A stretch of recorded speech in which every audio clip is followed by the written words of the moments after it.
আসসালামু আলাইকুম।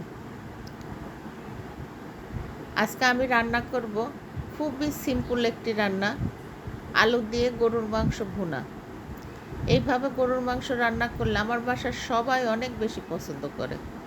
আর এর সুবিধা হলো অল্প মাংস দিয়ে পরিবারের সবাই খুব ভালোভাবে খাওয়া যায়। তো এখানে আমি প্রায় ১-১.৫ কেজি গরুর মাংস নিয়েছি।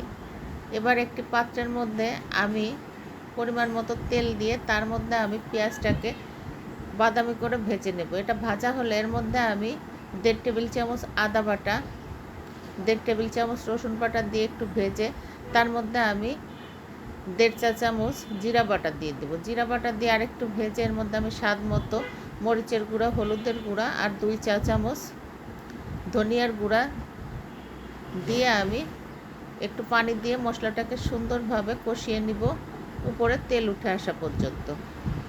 আর পেঁয়াজটা ভাজার সময় আমি স্বাদ মতো লবণ দিয়ে দিয়েছি। তো এবার আমি কিছু আস্ত গরম মশলা এর মধ্যে দিয়ে দিলাম, লং, দারচিনি, এলাচ। এবার আমি নেড়ে নেড়ে মশলাটাকে খুবই ভালোভাবে কষিয়ে নেব। মশলা ভালো কষা না হলে তরকারি দিয়ে কাঁচা গন্ধ আসে, কাঁচা মশলার গন্ধ আসে। তো মশলাটা কষানোর পরে এবার আমি মাংস দিয়ে দিব। মাংস দিয়ে নেড়ে চেড়ে আমি ঢাকনা দিয়ে ঢেকে রান্না করব। এই মাংসে আমি পানি ব্যবহার করব না এক্সট্রা। মাংসর থেকে যে পানি উঠে এই পানিতেই আমি মাংসটাকে সেদ্ধ করে নেব। আর চুলার হিট এবার আমি মিডিয়াম টু লো করে দিব।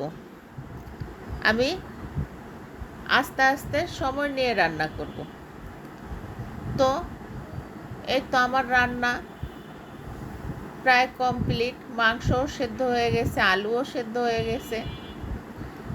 এবার আমি এতে ১ চা চামচ গরম মশলার গুঁড়া অ্যাড করে দিব, দিয়ে আমি আরও কিছুক্ষণ রান্না করব।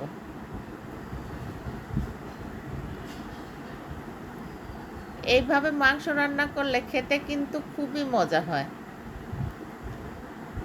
তো নামানোর আগে এবার আমি আস্ত কাঁচামরিচ দিয়ে দিব, আর দিব আমি ১ চা চামচ ভাজা জিরার গুঁড়া, দিয়ে আমি চুলাটাকে অফ করে দিব। তো এবার আমার রান্না শেষ, পরিবেশনের জন্য রেডি।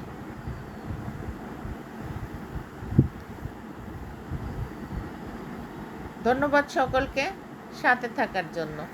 আল্লাহ হাফেজ।